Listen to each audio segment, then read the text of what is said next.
As weather patterns continue to become unpredictable due to climate change and global concerns rise over food security, some farmers have embraced innovative ways of growing crops and getting high yields throughout the year without having to depend on the rain seasons.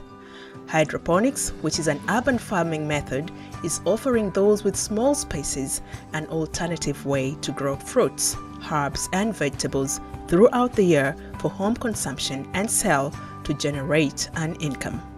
Today on the Harvest Money Show, we are featuring Godfrey Kiyoko, who is an hydroponics expert. He shares how hydroponics can be a solution to the limited space for farming and also a solution to increasing food shortage. Hello, thank you for watching Urban TV. Tonight with me, Jackie Achad. Let me welcome you back from the Harvest Money Expo that happened. That was on Friday until Sunday. And we had so many people turn up for the expo, learn about agriculture. We want to know if it is possible for most of us who live in urban dwellings, if it's possible to farm, make money for yourself out of farming, and also have something to eat out of farming, perhaps in your area, in your small space within the city, because urban farming is all about, as I understand, farming within that small space you have within your dwelling in the city. And with me tonight is Godfrey Kiyoko. He's an expert, so we'll have to hear from him what he has to say. So welcome, Geoffrey. I want to hear everything, as everybody watching us tonight. What is urban farming, rather? Well, there are many forms of urban farming, but I recommend hydroponics. Hydroponics is soilless farming. In urban dwellings, we don't have space. We don't have farms. People live in story buildings. But still, they need to do agriculture. It can be done everywhere. People can do it on top of their buildings, on the roof of their houses, small spaces that are available on the sides of their houses, along the perimeter wall, and crops will grow there. Because hydroponics does not use soil. It is soilless farming. Farming which does not use soil.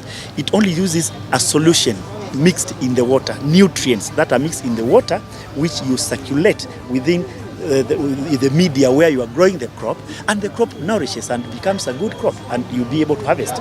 Example, here we have lettuce. This is open leaf lettuce. It looks healthy. Yeah, it's still young. Yes. It's about 1 week old, right, from planting, but it is in good health. So we use cocoa peat or peat moss or any other media that can hold the crop inside this the glass, plastic glass, disposable. When you say cocoa peat, what is it? Cocoa peat is a planting material or media which is used in hydroponics. We have many medias. Cocoa peat is just an example. What is it? What is? It is a crushed coconut shell. Mm-hmm. It is crushed and ground into a powder form. We can see an example is there behind you.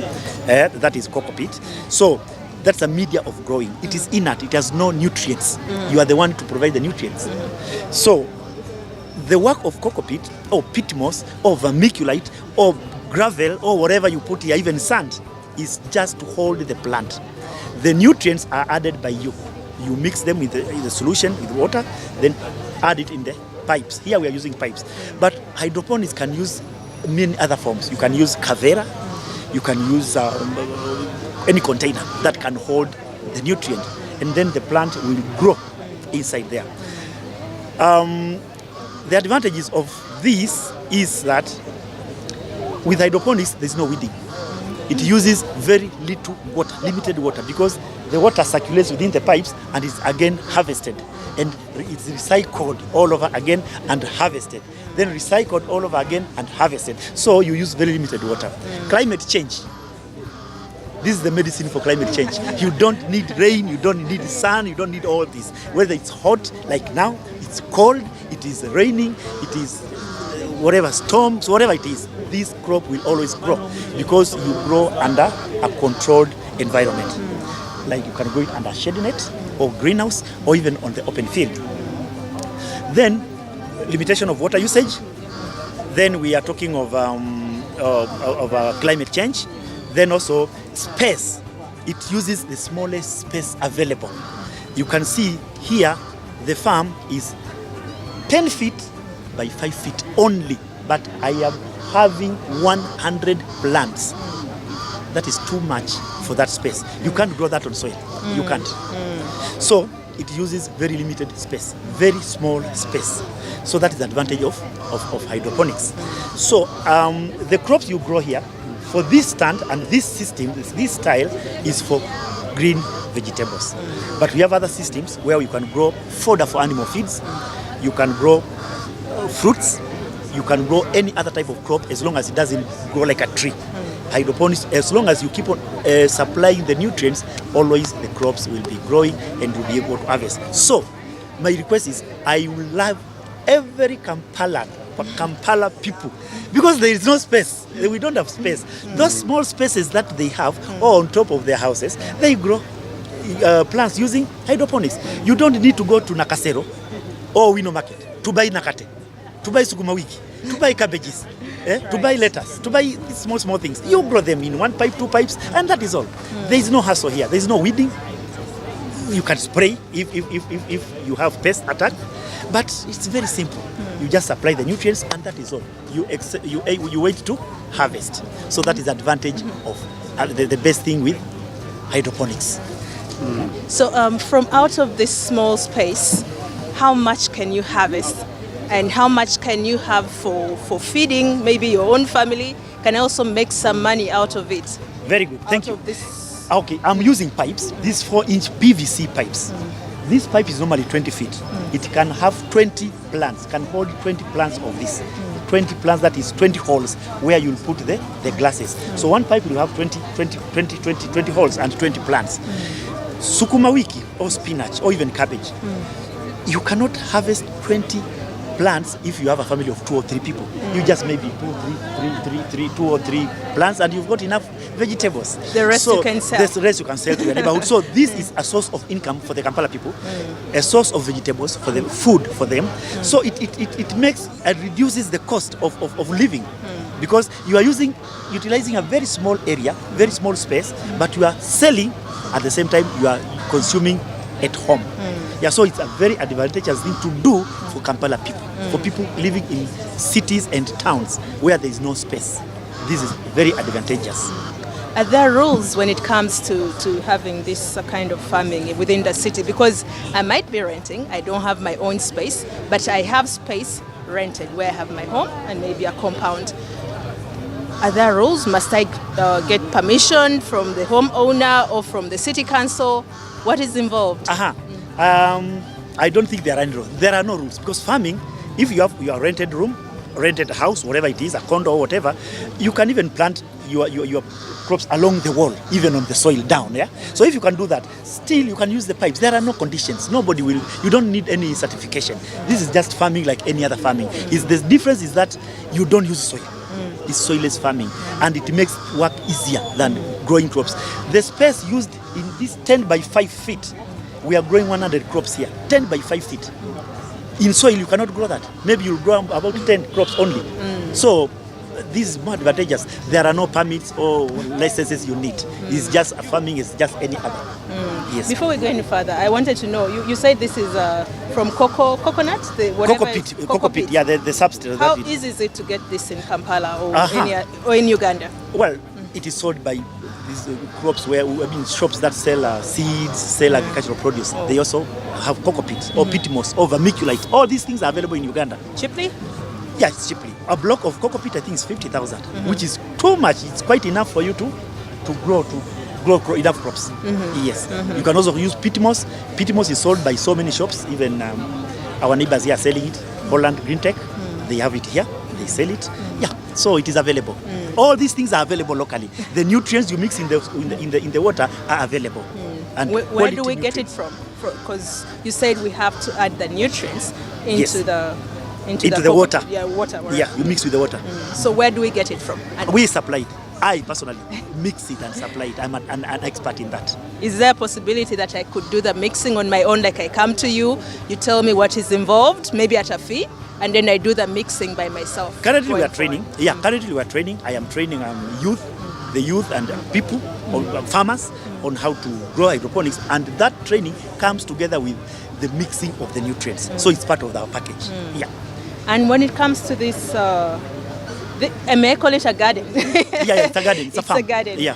How easy is it to get this kind of arrangement, and from where, and what is the cost of getting this? Thank you very much. These pipes are PVC pipes, 4-inch. They are available in all hardwares. Timber is available everywhere. Nails available everywhere. These cups, disposable, they're in all supermarkets. Right. So all these things are locally available. Right. There's nothing complicated here. Right. But you have a very good arrangement. Is there where I can get this thing already assembled like this, and I just maybe take it to my home at a fee? There are two ways here. We can come to your place and assemble it at your place. All these things can be assembled there. Or we can assemble it at our disposal, then we carry it to your place, whichever. So how much space again for this? Space of the unit? Yeah. This unit is 5 feet. The width is 5 feet, but the length is 20 feet. These pipes are normally 20 feet. So you can even join the pipes to be 40 feet. You can go as long as you want. But going up, it depends on your limitation. The sky is free. You can go, the sky is the limit. You can go as high as you want. Yeah, you can keep on arranging them. Okay. Because mostly we use automated systems where the irrigation is automated. You switch on the pump pumps the water. We can see here. We can see here. We can see here. We can move and see. He's changing. Here we have the pump. This is our pump. Now we are not using it today because we don't have power. This pump is connected to this pipe. This is the supply pipe of this water which supplies in the garden. These other pipes are the drainage pipes that brings it to water. I told you there is that recycling. The water is recycled throughout. So the pipes take water with the nutrient into the garden, into the pipes. Then again, the water is harvested by this pipe. The excess water comes back here. So the recycling continues. You are using the pipe. This is automated system. If you don't have the capacity for the automated system, then you can scoop this water with your chidomola and pour it manually in the pipe. Right. It's not a must that it is automated. No, you can do it manually. Okay. Yes. You can use the jerrycan. Yes. And you pour water. You pour the water on there. Crops. Then the water will circulate. Yeah, but when I see this element of electricity being used, how costly is it for any farmer? These are very small pump. Very, very small. You can use solar. There are solar pumps if you don't want to use electricity, or you can use power. It consumes very little power. But the best thing is that if the garden is small, then you go manual. Forget about this electricity thing. You just pour the water here, it will go and come back, and you harvest it and put it again. Maybe in a week, if it is not very hot, you can circulate it twice or thrice in a week. Yeah. And the challenges, I believe there are a bit of challenges that come with it. Yes. Challenges are there. Very many, not very many, but challenges are there, of course. Yes. Pests. Pests, and of course these are crops. They can be attacked by pests. So you need to spray, or you can protect by having a shade net or a greenhouse where it is protected. It's completely protected, so it is covered. The pests cannot attack. But spraying is the best, whatever medicine you spray so that you can kill them. The other thing maybe is the cost. Some people will say, oh, this pipe is 30,000. Now I need 10 pipes. That is 300,000. I don't have that kind of money. So cost is also implication. It's there. The other thing is management. You have to be close on with your crops, because you need to manage it close. Always you'll be close to it, so it needs time also to be close to it with your crops. Yeah. So in general, although challenges are there, but they are not many. They are not many as we compare to the soil. Here there is no soil. Soil-borne diseases are not. We don't count them here because they are not there. There is no soil here. Yes. So how often do I need to because you say the pests are a big challenge, so how often should I spray the vegetables when I discover that there are actually some pests? Once a week. It's supposed to be protective first before you wait for the pest to attack. So at least once a week is fine. Yes, spraying. Especially sukuma wiki, cabbages, they are really attacked.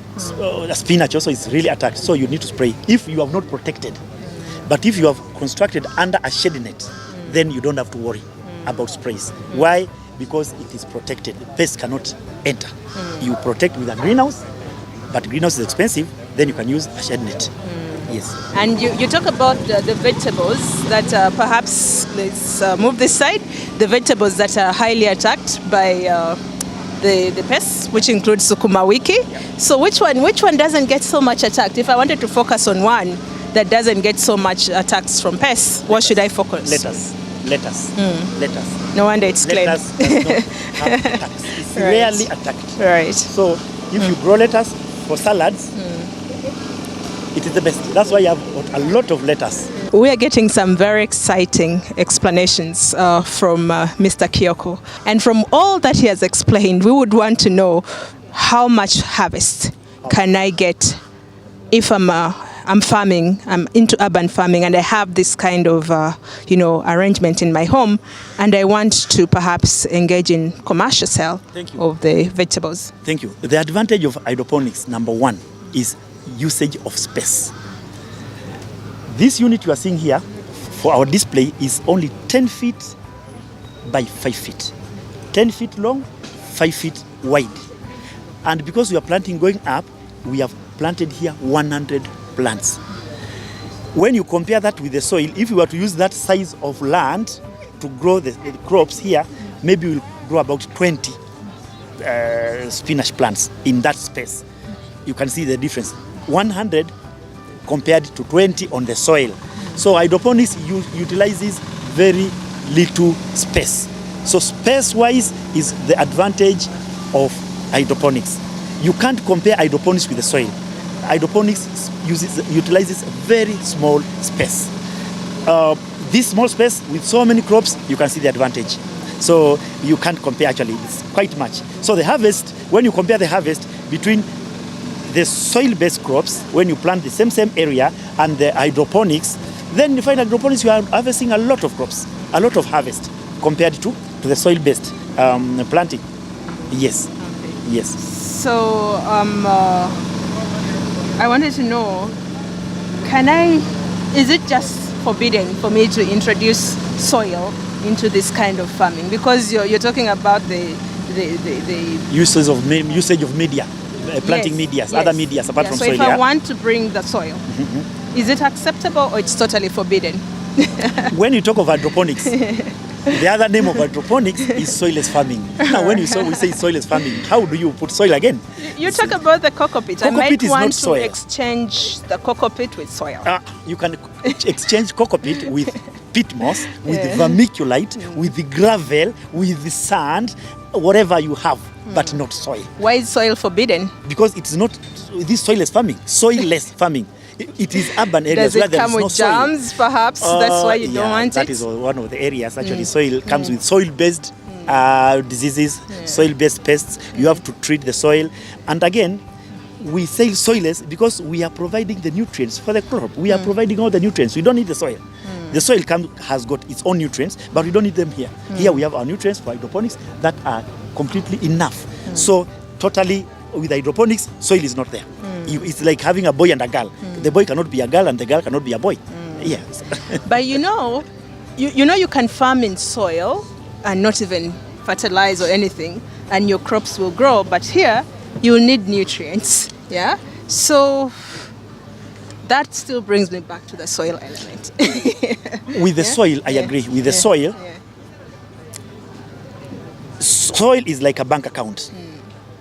Wherever you grow crops and harvest, it's like going to the bank account and withdrawing money without depositing. In the soil, at some time, it will have no nutrients. You'll have to apply what? Fertilizers. Same this. Right. So instead of using soil, you just start with the nutrients right away. You apply the nutrients all over. Which is not costly. No, they're not costly. They are not costly, and they're available. They're not costly. They're available, and they're special. My other question would be, this is a very good setup. I might want it for my home, which is small. But I could also be a farmer, and I have this large piece of land, and I want to just do this kind of farming. Is it possible for me to get several of this and farm? Very much. You can have as big size as you want. And we do all that. We do the setting. Our company, Capsicum Valley Products, does all that. The setting up of a hydroponics unit is our work, is our specialty. So we can set up it and you'll be harvesting. And you'll be doubling, even more than doubling the harvest you'll get in the soil. Yes. So what is the biggest space you can manage to put this kind of setup for hydroponics? The limit is your the limit, there is no limit. Your capacity is the limit. Right. Yeah, capacity in terms of funds, capacity in terms of space is the limit. But there's no limit in farming. Farming can grow even 1,000 acres, whatever you want. There's no limit. The best thing is that, why do we say urban farming? It's because in urban areas, we don't have enough land. We have plots. So we utilize that small plot, that small space to grow crops. That is the idea. So if you have 100 acres, 200 acres, why should you go to hydroponics? It is for those people with small spaces, but they still want to have their own crops at home. You might want to adventure. Fine, it is acceptable. There's no limit. There's no limit. It's just farming like any other. And you see, you can have what you call a cocktail farming in hydroponics, where you have each pipe having a different crop. Sukuma wiki here, spinach here, nakate here, cabbages here, strawberries there. So the family will have all sorts of vegetables and fruits at their disposal. Yeah. And do I need labor for this? If I had this space, yeah. Do I need support? Yeah, you need the construction. Once you have it, you don't need support. Once you have it, it's done. But construction, you need us to construct for you, to bring the timber, the pipes, the setting up, the training, the nutrients, and all that. After that, it will be now you to run it. But you talked about the watering. Yes. I might be working, and I have to go very early to work. Then I might have some people who want to buy some of my vegetables. So really, don't I need some sort of support, some sort of labor to come and help me with my... This media inside here is supposed to hold water. It is water. It absorbs a lot of water. So when the nutrients are applied here, they are absorbed by this, and it can take even 2 to 3 days, unless it is very hot. It takes 2 to 3 days before it dries. So in a week, you might find that you are irrigating only twice. You are applying the water twice or 3 times in a week. So it's not labor intensive. That is one of the advantages of hydroponics. It's not labor intensive. There is no weeding here. You just make sure the nutrients have passed, they recycle back to their source, and that is all. Very simple. That's why you say smart farming for people who are smart. You don't get dirty when you have hydroponics. You remain clean and smart. Yeah, so what is your final message for people who have small space in their homes and they are struggling to feed themselves and perhaps make money, or they want to innovate and do some sort of agriculture? Thank you. Kampala people, city dwellers, all cities and towns in Uganda, this is the way to go. You don't have to go to the markets, Nakasero, to buy nakate. You don't have to go to the markets to buy sukuma wiki.